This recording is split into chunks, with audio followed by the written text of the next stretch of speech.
는 많은 위기 가운데 살아가고 있습니다. 특별히 저출산의 문제는 대단히 심각합니다. OECD 국가 가운데에서 꼴찌죠. 0.78명. 그래서 유수의 학자들은 나라가 가장 먼저 앞으로 소멸될 나라 가운데 첫 번째로 대한민국을 꼽고 있습니다. 고령화 문제도 어찌할 수 없는 문제죠. 학령 인구 및 전체 인구가 지금 이제 우리나라는 감소하기 시작했습니다. 물가가 상승하고 갈수록 빈부의 격차가 심해져 가고 있습니다. 경기 침체, 실업률의 증가, 이제는 마약 청정국이 아니에요. 이제는 청소년들도 돈만 있으면 SNS를 통해서 던지기 수법을 해서 마약을 자유롭게 투약할 수 있는 그런 마약의 온상 국가가 되어버렸어요. 동성애 확산, 성추행, 성폭력의 급속한 성적인 타락, 지구의 온난화로 인한 수많은 환경 문제, 북한의 끊임없는 핵위협, 전쟁으로 인한 국제정세의 불안, 그야말로 우리나라는 정치, 경제, 사회, 국방, 외교 어느 것 하나 위기가 아닌 것이 없는 나라입니다. 그러나 제가 볼 때 우리나라의 가장 큰 위기는 교회의 세속화와 성도의 세속화입니다. 제가 볼 땐 이게 가장 큰 위기예요. 세상의 부패와 타락을 막아내고 정화할 수 있는 유일한 기관은 정부도 아니에요. NGO도 아닙니다. 교회와 성도들이에요. 그런데 이 세상의 어둠을 밝히는 빛과 같은 성도들, 세상의 세속화와 부패를 막아낼 수 있는 이 소금과 같은 성도들이 맛을 잃어버렸어요. 더 이상의 이 세속화를 막아내지를 못하고 있어요. 그러므로 브레이크 없는 파열된 자동차가 질주하는 것처럼 이 세상의 다양한 세속화를 막아내지를 못하고 있어요. 이게 제가 볼 때는 이 대한민국의 가장 큰 위기입니다. 오늘날 이 세상조차도 일부 타락한 교회, 일부입니다. 일부 타락한 교회들, 일부 타락한 성도들을 바라보면서 우려를 금치 못하고 있습니다. 세상의 세속적인 가치관을 그대로 따라가는 성도들의 이 세속화로 인해 세상은 정말 브레이크 없는 자동차처럼 계속해서 타락을 향해, 폭력을 향해, 일탈을 향해 지금 달려가고 있어요. 근데 막을 방법이 없어요. 막을 수 있는 유일한 게 교회요, 거룩한 성도들인데 맛을 잃어버렸어요. 거룩을 잃어버렸어요. 세속화되어 버렸어요. 같이 편승해서 달려가고 있어요. 오늘 이 시대는 빈부의 격차만 커지는 시대는 아니에요. 물론 모든 성도들이 다 그렇게 사는 것은 아닙니다. 거룩하게 살고 소금과 빛과 같은 역할을 감당하는 성도들도 적지 않게 많이 있어요. 그런데 오늘 제가 이 세상, 이 교회를 바라보니까 빈부의 격차만이 아니라 갈수록 이 코로나 이후로 성도들 간의 신앙의 격차도 점점 벌어져 가고 있어요. 신앙의 격차도 같은 교회 성도들이지만 신앙의 격차가 점점 차이가 나고 있어요. 어떤 성도는 정말 수준 높은 신앙의 단계로 올라가고 있는데 어떤 성도들은 갈수록 그 자리거나 도태가 되어가고 있어요. 저는 지난주에 이 본문을 가지고 세상 사람과 성도와의 결정적인 차이는 그 사람의 마음 속에 하나님의 말씀이 있느냐 없느냐에 의해서 의인과 악인, 죄인과 선인, 그리스도인과 비그리스도인의 차이가 난다 그랬어요. 하나님의 말씀이 그 마음 속에 있느냐 없느냐의 차이라고 말씀을 드렸습니다. 하나님의 말씀이 마음 중심에 없는 사람은 불신자요, 그것 자체가 악한 자라고 시편 기자는 말하고 있습니다. 그러나 마음의 중심에 하나님의 말씀이 있다면 그는 의인이요 선인이요 그는 성도라는 것이죠. 그렇습니다. 하나님의 말씀이 한 인생의 마음 중심에 있는 게 그리스도인이죠. 그러나 하나님 말씀이 인생의 중심에서 벗어나 저 변두리에 있다면 그것은 불신자예요. 악인이라는 것이죠. 그런데 저는 오늘 이 말씀을 통해서 하나님의 말씀이 분명히 그 사람의 중심에 있지만 성도들 가운데는 우리 교회도 마찬가지죠. 성숙한 성도들이 있고요. 여전히 미숙한 성도들이 있습니다. 벼가 익어가는 것처럼 익어가는 성도들이 있는 반면에 여전히 먹기에 부담스러운 낯설은 서른 성도들이 있다라는 거죠. 도대체 이 차이는 어디서 나는 것이냐 말이죠. 함께 예배드리고 함께 찬양하고 함께 이렇게 예배를 드리지만 설익은 성도와 성숙한 성도의 차이는 어디에서 나는 것일까? 다시 한번 그러므로 오늘 우리는 이 시편 기자의 말씀에 주목해야 돼요. 오늘 시편 기자는 이렇게 얘기합니다. 오직 여호와의 율법을 즐거워하며, 복 있는 사람은 오직 여호와의 율법을 즐거워하며, 여기에 성도와 불신자의 차이도 있지만 성숙한 성도와 미숙한 성도의 차이도 여기에 있어요. 사실은 여호와의 율법을 즐거워하며, 하나님의 말씀을 내가 내 인생 속에서 즐거워하며 그 말씀 속에서 기쁨을 누리며 살아가느냐, 그 말씀 속에서 즐거움과 기쁨을 누리지 못하느냐의 성숙한 성도와 미숙한 성도의 본질적인 차이가 있다는 것입니다. 성숙한 성도는 하나님의 말씀의 바다 속에서 자주 기쁨을 누리는 성도들이에요. 그런데 미숙한 성도는 하나님의 말씀 속에서 별로 기쁨을 누리지 못해요. 기쁨을 누리지 못하니까 말씀 밖에 세상 속에서 기쁨을 찾기 시작하는 것이죠. 세상 사람과 똑같은 삶의 방식을 통해서 찰나적이고 표피적이고 감각적이고 쾌락적인 육신의 즐거움을 주는 그런 쪽으로 즐거움을 찾는 것이죠. 이게 성숙한 성도와 미숙한 성도의 본질적인 차이입니다. 자, 그렇다면 말씀을 즐거워한다라는 것은 뭘 말하는 것일까? 우리가 이걸 알아야 돼요. 그래야 성숙한 성도를 향해 나아갈 수 있는 것이죠. 말씀을 즐거워한다. 시편 기자가 말하고 있는, 성경이 말하고 있는 말씀을 즐거워한다라는 것은 어떤 의미일까? 저는 오늘 이 아침에 말씀을 즐거워한다라는 것을 세 가지로 나눠서 여러분하고 좀 나눠보려고 해요. 말씀을 즐거워한다라는 것은 첫 번째로는 이 말씀, 성경을 대하는 태도입니다.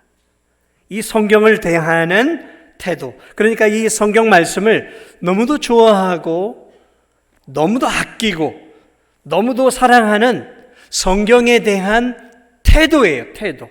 성경에 대한 삶의 자세입니다. 말씀을 즐거워하는 사람은 이 성경을 굉장히 사랑하고 귀하게 여겨요. 귀하게 여겨요. 하나님이 나에게 주신 영혼의 선물로 여기는 거죠. 선물로 여기는 거죠.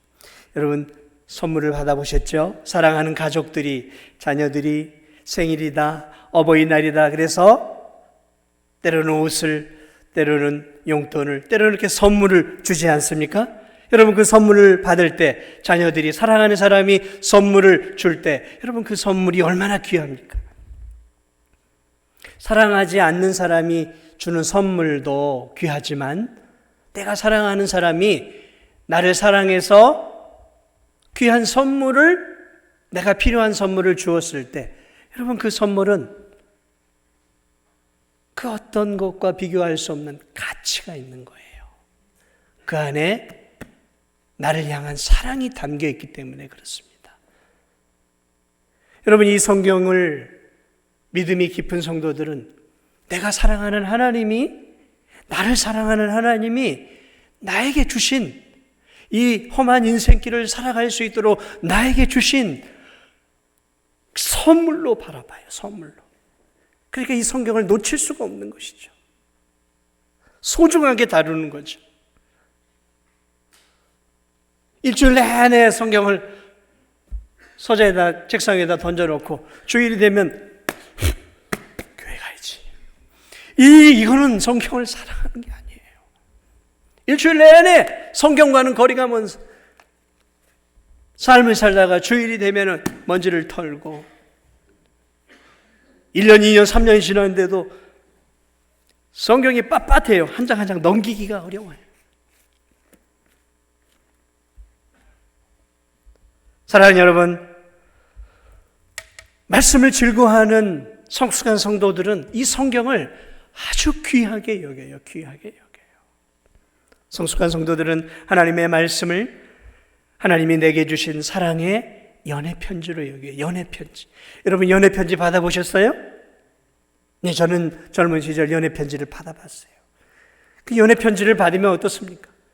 한번 읽고 그래 그렇구나 하고 던집니까? 안 그래요. 한 글자 한 글자에 담겨있는 의미를 파악하려고 하는 거죠. 도대체 저 여인이 나에게 뭘 얘기하고자 하는 걸까? 또 읽고 또 읽습니다. 그리고 그 안에서 나를 향한 마음을 찾아내는 거예요. 나를 향한 뜻을 찾아내는 거예요. 하나님이 나에게 주신 사랑의 연애편지로 여기는 거예요. 함부로 내던질 수 있겠어요? 아니죠. 나에게 주신 사랑의 연애편지, 나를 사랑한다는 말이 가득 담겨있는 이 사랑의 연애편지를 어떻게 내가 소홀히 다룰 수 있겠습니까? 그러므로 성숙한 성도들은 이 하나님의 말씀을 대하는 태도 자체가 달라요. 태도 자체가 다르다는 거죠.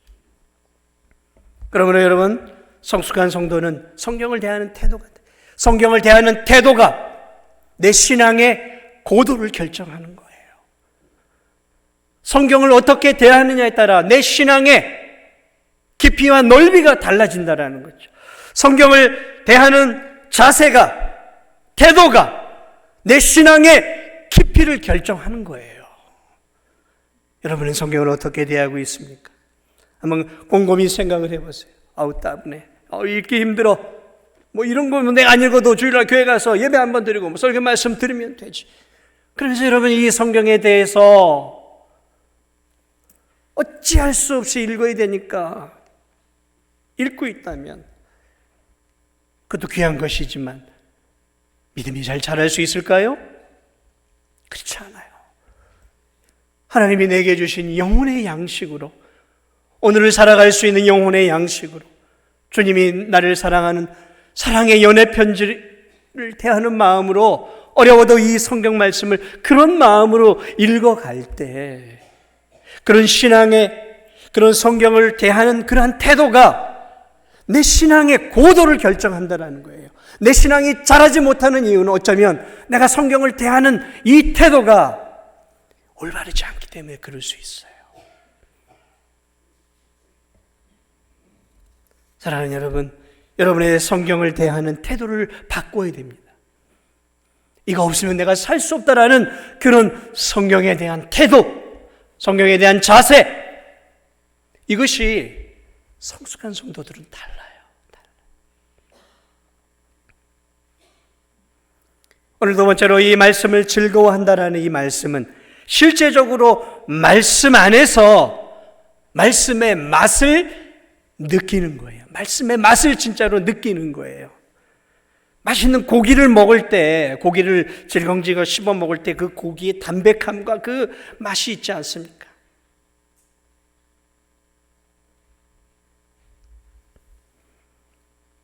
매일매일 하나님의 말씀을 통해 실제적인 말씀의 깊이와 말씀의 맛을 누리는 것이죠.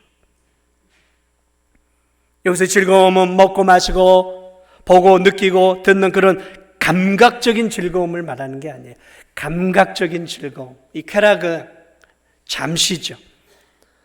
오늘 말씀의 즐거움은 신령한 즐거움입니다. 신령한 즐거움, 영혼의 즐거움이죠. 마음의 즐거움입니다. 말씀을 듣고 말씀을 읽다 보면 평소에 잘 이해되지 못했던 그 말씀의 깊고 신령한 의미를 알아갈 때가 있어요. 그렇죠. 말씀이 매번 다 이해되는 건 아니에요. 그런데 말씀을 읽다 보면 그 말씀의 깊은 뜻을 알아갈 때 느끼는 그런 즐거움이 있어요. 즐거움. 말씀을 알아갈 때. 여러분, 세상의 지식도 깊이 들어가면 즐거움이 있어요. 유식의 즐거움이라는 책이 있는데, 유식해져 가는 즐거움, 알아가는 즐거움이 있는 거죠. 그런데 여러분, 세상적인 지식을 깊이 있게 들어가도 그 지식을 통해 주는 즐거움이 있다면 하나님의 이 신령한 말씀이 주는 즐거움은 그것과 비교할 수 없는 것이죠. 그 말씀을 알아갈 때 여러분, 마치 저런 유명한 절경과 비경이 있는 그런 자연을 만나게 되었을 때, 그런 그 자연의 절경과 비경 앞에서 이야, 엄청나구나. 그 장관인 예를 들면 무슨 나이아가라 폭포나 이거스 폭포 앞에 섰을 때 그 장관, 그 엄청난 자연의 장관과 비경을 바라볼 때 우리의 입에서 탄성이 나오는 거죠. 이야, 정말 멋있구나. 멋있구나. 하나님의 말씀도 마찬가지입니다. 잘 보이지 않아요? 그러나 하나님의 말씀을 읽다 보면 그 말씀 속에 말씀의 절경이 있어요. 말씀의 비경이 있다고요. 말씀에 하나님이 우리를 위해 감춰놓은 깊은 하나님의 말씀의 절경이 있다니까요. 그것들을 말씀을 읽는 중에 깨달아 알아갈 때, 이야, 그럴 때 우리의 마음속에 터져나오는 기쁨이 있는 거죠. 말씀에 이런 깊은 뜻이 있었구나. 그럴 때 성경을 읽는 기쁨이 있는 것이죠. 나를 향한 그 뜻을 알아갈 때 하나님의 그 섭리와 이 세상 구속을 이루어 가시는 그 하나님의 그 놀라운 섭리를 알아갈 때 말할 수 없는 기쁨이 우리 안에 물밀듯 흘러올 때가 있는 것이죠. 그러므로 사랑하는 여러분, 하나님의 말씀을 읽어야 돼요. 읽지 않으면 안 됩니다. 말씀을 늘 읽어가. 누가 처음부터 말씀의 절경과 비경을 맛보겠습니까? 아니에요. 아무나 절경과 비경을 맛보는 거 아니에요. 꾸준히 읽어가는 사람이 맛보는 거예요. 그리고 이해가 되지 않더라도 날마다 읽어가고 성경을 정독하고 또 다독해야 돼요. 한독할 때 느끼는 하나님의 말씀의 맛과 도독하고 세독하면서 하나님의 말씀을 알아가는 것은 다른 거예요. 다른 거예요. 한독 읽어가며 나도 모르는 사이에 성경에 대한 시야가 열리기 시작하는 거예요. 계속해서 성경을 공부하고 하나님의 말씀을 들으면서 성경에 대한 눈이 열리기 시작하는 것이죠. 성경 공부를 통해 구속의 역사, 하나님의 일하는 이 구속의 역사, 인류의 역사를 흘러가게 하시는 하나님의 놀라운 구속의 역사들을 알아갈 때, 이야, 하나님이 이렇게 역사 속에서 일하고 계시는구나.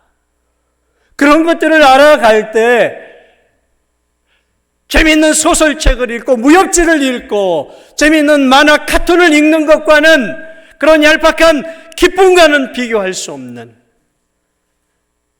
성경의 절경을 느끼는 거예요. 여러분, 제가 이 진도에 내려와서 맛을 알아가기 시작했습니다. 어떤 맛을 알아갔을까요?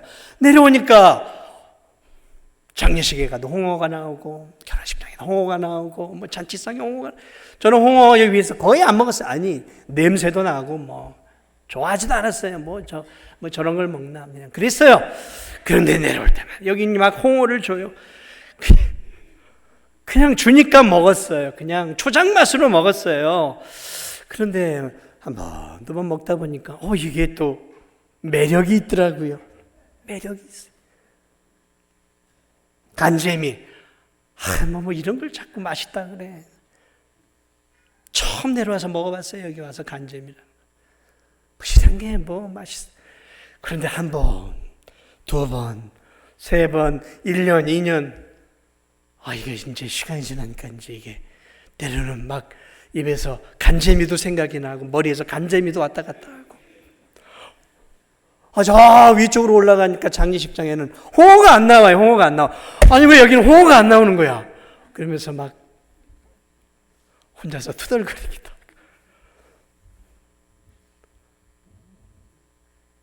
사랑하는 여러분, 음식의 맛을 아는 것도요, 오랜 시간이 걸리는 거예요. 오랜 시간이 걸리는 거예요. 하물며 하나님의 진리의 말씀의 맛을 알아가는 게 그저 한 번, 두 번 읽는다고 되겠습니다? 아니에요. 그렇지 않습니다. 지속적으로 하나님 말씀을 읽어야 돼요. 지속적으로 하나님 말씀을 들어야 돼요. 그리고 공부해야 돼요. 연구해야 돼요. 배워야 됩니다. 그럴 때 나도 모르는 사이에 서서히 성경에 대한 지평이 열리기 시작하는 거예요. 성경의 눈이 열리기 시작하는 거죠. 성경에 대한 눈이 열리기 서서히 시작하면서 하나님의 역사가, 나를 사랑하는 하나님의 역사가 보이기 시작하는 거예요. 그러면서 성경을 통해 나를 향한 하나님의 사랑이 느껴지고 경험되기 시작하는 거예요. 그럴 때 성경에 대한 말할 수 없는 즐거움들이 깨달아지게 되어집니다. 하나님이 세상을 이처럼 사랑하사 독생자를 주셨으니 이는 저를 믿는 자마다 멸망치 않고 영생을 얻게 하려 하십니다. 이게요, 요한복음 3장 16절에 있는 말씀이요, 창세기를 읽으면서도 느껴지고 출애굽기를 읽으면서도 느껴지고 레위기를 읽으면서도 느껴지고 민수기, 신명기, 여호수아, 요한계시록까지 66권에 하나님이 세상을 이처럼 사랑하사 독생자를 주셨으니 이는 저를 믿는 자마다 멸망치 않고 영생을 얻게 하려 하심이라. 세상에 성경 66권 구석구석에 나를 사랑하시는 이 하나님의 구속의 사랑이 구석구석에 박혀 있는 거예요. 그것들을 말씀을 읽으면서 하나하나씩 터치고 그 말씀의 맛을 알아갈 때 세상에 성경 구석구석에 보석처럼 박혀 있는 이 나를 사랑하신다는, 예수 그리스도를 통해 나를 구원하신다는 이 하나님의 사랑이 구석구석, 성경 구석구석, 구절구절 박혀 있는 거예요. 그런 것들을 깨달아 알아갈 때마다 말할 수 없는 기쁨이 있는 것이죠. 말할 수 없는 기쁨. 성경은 나를 사랑하는 말씀으로 가득 차 있구나. 나를 이렇게 하나님이 사랑하시고 나를 향한 하나님의 사랑의 연애 편지구나. 이런 걸 알아갈 때 말할 수 없는 기쁨이 있는 거죠. 지치고 상한 영혼이 주저앉고 싶은 마음이 일어나는 거예요. 힘들고 어려울 때마다 이 하나님 말씀이 위로를 주더라고요. 위로를 주. 내가 이렇게 계속 목회를 해내. 왜 이렇게 목회라는 게 힘이 들어요? 목회가 힘들어요. 사는 것도 다 힘들지만 목회도 힘들어요. 쉬운 게 없어요. 힘들고 어려울 때마다 주님 너무 힘들어요. 어려워요. 주저앉고 싶을 때가 있어요. 인생을 살아오면서 목회를 내려놓고 싶을 때가 몇 번 있었어요. 그럴 때마다 하나님이 이 말씀을 통해 저를 위로하셨어요. 힘을 내라. 내가 너와 함께 한다. 네가 불 속에 있을 때, 물 속에 있을 때 거기에도 내가 있지 않느냐. 내가 너와 함께 하지 않느냐.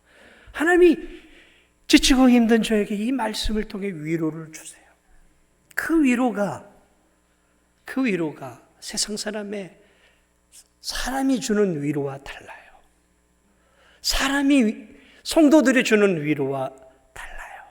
그 위로는 말할 수 없는 가슴 깊은 곳으로부터 다시 내 영혼이 생명수로 채워지는 느낌이죠. 주님이 나와 함께 하셔. 나의 힘이 되신 여호와여, 내가 주를 사랑하나이다. 곤관 가운데서 내 인생의 방패가 되시고 내 산성이 되어주시고 힘들 때 피할 바위가 되어주신 그 주님의 은혜를 말씀을 통해 알아갈 때 삶은 힘들지만 내 영혼의 깊은 곳에서 자족감이 올라오고 만족감이 올라오는 거죠. 말씀이 달아요. 사방으로 우겨 싸움을 당하는 그 어려운 순간, 도무지 길이 보이지 않을 때 하나님의 말씀을 붙잡으면 그 말씀 속에 길이 보여요. 길이. 그렇습니다. 사랑하는 여러분, 미래가 불안하시죠? 죽음이 두려우시죠? 그럴 때마다 하나님의 말씀으로 가야 돼요. 그리고 그 말씀을 묵상할 때 미래가 두렵지 않아요. 죽음이 두렵지 않아요. 나와 함께 하시는 그 주님이 나와 항상 함께하고 계신다는 그 사실이 나로 하여금 죽음이, 가난이, 질병이, 삶의 어려움이 두렵지 않은 거예요. 두렵지 않은 거예요. 환경은 나를 힘들게 하지만 하나님의 말씀이 그 환경을 뛰어넘을 수 있는 위로와 격려와 용기와 소망을 줘요. 그런 것들을 경험할 때 그 말씀의 비경 속에, 말씀의 그 은혜 속에 들어가 그 말씀으로 충만해질 때 다시 용기를 가지고 하나님의 일을 할 수 있는 것이죠. 그러나 여러분, 성숙한 성도는 다른 곳에서 만족을 누리는 것이 아니에요. 미숙한 성도들은 자꾸 환경을 둘러보고, 미숙한 성도들은 자꾸 사람을 통해 위로를 받으려고 그래. 이 사람 저 사람 기웃거리며 사람을 통해 위로받으려고 하지 마세요. 사람은 우리를 본질적으로 위로해 주지 못합니다. 잠시 격려해 줄 수는 있어요. 물질이요, 본질적으로 우리의 영혼을 만족시켜 주지 못합니다. 통장에 1,000억이 꽂혀 있어도 내 영혼은 갈급할 수 있어요. 얼마든지. 그렇습니다. 참된 성도는 말씀을 통해, 말씀 속에서, 말씀과 더불어 말씀의 맛을 통해 힘을 얻고 살아갈 용기를 얻고 위로를 얻고 소망을 가지고 살아가는 거예요. 이게 성숙한 성도의 특징입니다. 다른 거 기웃거리잖아요. 물론 다른 것도 즐거움을 줍니다. 우리가 그런 즐거움을 무시할 수는 없어요. 먹는 즐거움, 자는 즐거움, 쉬는 즐거움, 여행하는 즐거움, 사랑하는 사람들과 맛있는 것을 먹고 대화하는 즐거움, 이런 것을 제가 무시하는 거 아니에요. 그러나 그런 즐거움에 여러분의 인생을 올인하지 말라라는 거예요. 진정한 즐거움은 말씀 속에 있어요. 오늘 이 시편 기자의 그 말씀, 그 이야기. 복 있는 사람은, 말씀을 즐거워하는 거, 말씀을 즐거워한다라는 이 의미 속에 마지막으로 하나 더 담겨 있는 것은 무엇이냐면, 이 하나님의 말씀을 통해서, 이 생명의 말씀을 삶 속에서 즐거운 마음으로 실천하는 사람이에요. 말씀을 즐거워하는 사람은 말씀을 실천하는 사람이에요. 말씀에 순종한다라는 거죠. 그렇죠. 말씀을 귀하게 대하고 그 말씀 속에서 맛을 알고 그 말씀의 즐거움을 깨달은 성도들의 특징은 이제 이 생명의 말씀 앞에 자기 자신의 모든 것들을 굴복시키는, 내 자아, 내 욕망, 내 야망, 이 모든 것들을 말씀 앞에 굴복시키는 게, 아멘, 주의 말씀이 맞습니다, 이렇게 살겠습니다 하고 그 말씀 앞에 내 인생을 바꾸는 거예요. 내가 이렇게 살고 있었다면, 하나님 말씀에 이렇게 살기를 원하면 그 말씀 앞에 내 자아와 내 삶을 굴복시키고 그 말씀대로 살아가는 거죠. 왜요? 말씀을 사랑하니까. 말씀이 생명을 주기 때문에 그렇습니다. 사랑하는 여러분, 하나님의 말씀을 여러분의 인생의 액세서리 정도로 여기지 마세요. 그저 하나님 말씀을 힘들고 지칠 때 잠시 나에게 위로를 주는 그런 말씀으로 보지 마십시오. 하나님의 말씀은 그렇지 않습니다. 하나님의 말씀은 우리가 마음과 힘과 뜻과 정성을 다해서 그 말씀대로 살아가야 하는 거예요. 그게 말씀을 즐거워한다는 거죠. 하나님 말씀에 순종하는 거 어렵습니다. 내 자아를 굴복시켜야 되거든요. 그러나 그 말씀에 내 자아를 굴복시키고 순종할 때 우리는 비로소 진정한 즐거움으로 들어가게 되어져요. 여러분, 말씀을 순종하는 것은 어렵습니다. 그러나 그 말씀에 순종할 때, 순종의 발걸음을 뗄 때 주어지는 놀라운 순종의 즐거움이 있음을 여러분 믿으시기 바랍니다. 순종으로 나아가는 길이 행복의 길이에요. 그 길이 즐거움의 길이에요. 왜 하나님이 우리에게 순종을 요구하실까요? 순종해 보면 알아요. 순종의 발걸음을 뗄 때 그 순종의 그 길이 우리 인생을 가장 행복하게 만들고 가장 즐겁게 만들고 가장 복되게 만듭니다. 사랑하는 여러분, 오늘도 이 예배 자리에 오셨어요. 어쩌면 이 예배 자리에 올 수 없는 상황 속에서도 여러 가지 세상적인 것들과 싸우면서 이 자리에 왔을 수 있어요. 어떻습니까? 오신 게 잘한 거죠? 잘한 거죠. 주일은 내가 반드시 지켜야 돼. 그러면서 세상의 많은 유혹과 이런 것들을 다 내려놓고 주일날 순종의 발걸음을 떼서 몸된 교회에 와서 하나님 앞에 예배 드릴 때 순종하고 났을 때 우리가 느끼는 것이 무엇이? 그래, 내가 바른 길을 선택했구나. 바른 길을 선택할 때 주어지는 하나님의 은혜와 복이 있는 거예요. 말씀에 순종하는 삶. 야, 원수를 사랑해라.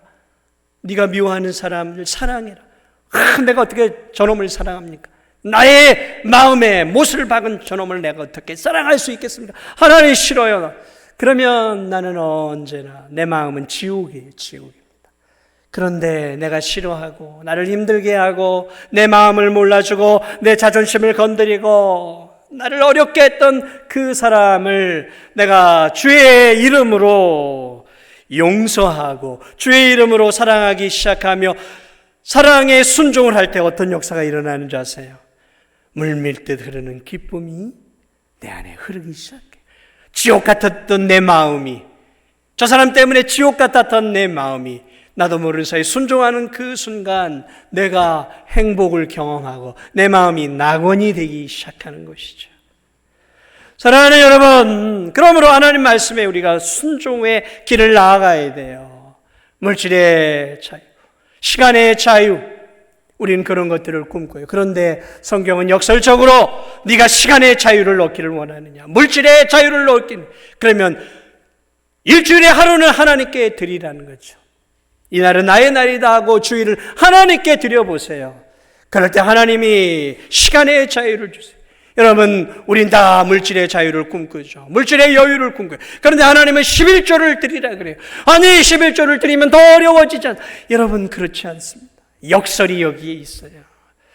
어떻게 이 귀한 것들을 드릴 수 있겠습니까? 이게 있으면 내 삶이 분명히 계산적으로 더 행복해지고 물질에도 여유가 생길 것 같죠. 아니요, 그렇지 않아요. 하나님의 말씀에 순종해 보십시오. 그리고 그 순종의 발걸음을 떼기 시작할 때, 사랑하는 여러분, 우리가 평생 물질의 자유함을 여유를 누릴 수 없을지 모르지만 물질의 자유함과 그리고 하나님의 채워주심의 놀라운 역사를 순종의 발걸음을 뗄 때 경험할 수 있음을 여러분 믿으시기 바랍니다. 순종. 여러분, 순종할 때 말씀의 즐거움을 알게 되고 말씀을 진짜로 깨닫기 시작하는 거예요. 순종이 답이구나. 순종하지 않으면 말씀의 진짜 맛을 모르는 거예요. 그렇습니다. 믿음이 깊어가는 성도들은 순종을 통해 말씀의 진짜 맛을 알아가는 거예요. 인생을 정말로 하나님께, 세상을 의지하지 않고 정말 하나님께 완전히 의탁해 보세요. 정말로 하나님만을 의지해 보세요. 그 하나님 앞에 몸부림치며 내 인생을 맡겨보세요. 그럴 때 여러분, 정말 하나님이 내 인생을 책임져 주시는 놀라운 은혜를 경험하게 되어집니다. 맡기는 척만 하지 마세요. 이것도 붙잡고 저것도 붙잡고 그래 하나님도 의지하고. 여러분, 그러면 하나님이 역사하지 않아요. 하나님 앞에 내 인생을 완전히 맡겨보는 거예요. 완전히 맡겨보는 거예요. 완전히 맡길 때, 완전히 순종할 때 하나님이 그 순종을 통해 나에게 말씀의 깊은 은혜를 주셔요. 사랑하는 여러분, 저 높은 산에 올라가 보셨습니까? 저 산을 어떻게 올라가? 그런데 힘들지만 발걸음을 떼서 그 산 정상에 올라가 보세요. 그러면 아래에 있을 때의 기쁨하고 달라요. 그 정상에 섰을 때의 기쁨, 그리고 그 정상에서 오는 그 성취감, 그리고 그 정상에 섰을 때 이 시원한 바람이 내 얼굴을 스치고 지나갈 때 그 성취감, 순종도 마찬가지예요. 힘들고 어려워요. 어떻게 내가 저렇게 순종할 수 있을까? 그런데 순종의 발걸음을 뗄 때 그 순종을 통해서 말씀의 깊은 맛을 알게 돼요. 말씀을 통해 주어지는 야, 정말 하나님의 말씀이 진리구나라는 놀라운 사실들을 알게 되고 맛보게 되고 깨닫게 되어지는 것입니다. 그렇습니다. 하나님 말씀을 즐거워한다라는 것은 말씀에 대한 태도입니다. 말씀에 대한 자세예요. 이 말씀을 여러분 어떻게 대합니까? 어려운 책이야. 뭐 이거 있다고 뭐 내가 저기 하고 뭐 삶 속에 이거 없다고 내 삶이 뭐 크게 달라지겠어. 그런 말씀의 태도를 가지면 안 돼. 이거 없으면 나 죽어. 이거 없으면 나 안 돼. 이 말씀과 내가 살지 않으면 내 인생 참 행복을 누릴 수 없어. 여러분 이 말씀을 보물처럼 여기세요. 사랑하는 여성분들, 이 진리의 말씀을 명품백처럼 여기시기 바랍니다. 아멘. 명품백 귀하잖아요. 이거 떨어뜨리면 안 돼. 귀하게 여기십시오. 사랑하는 우리 청년들, 하나님의 말씀을 5만 원, 10만 원권짜리로처럼 돈처럼 귀하게 여기십시오. 말씀을 귀하게 여기세요. 그리고 말씀을 날마다 읽으십시오. 하나님, 나에게 주시는 말씀을 주옵소서. 그러면서 겸허한 마음으로 이 말씀 속에서 나를 향한 하나님의 사랑, 나를 향한 하나님의 은혜를 찾아보려고 애를 써보십시오. 그럴 때 하나님 역사하셔요. 말씀을 통해 우리에게 무한한 힘과 위로를 영혼의 용기와 영혼의 양식으로 우리의 삶을 채워주셔서 어렵고 힘든 인생길들을 살아갈 수 있는 지혜와 은혜를 주셔요.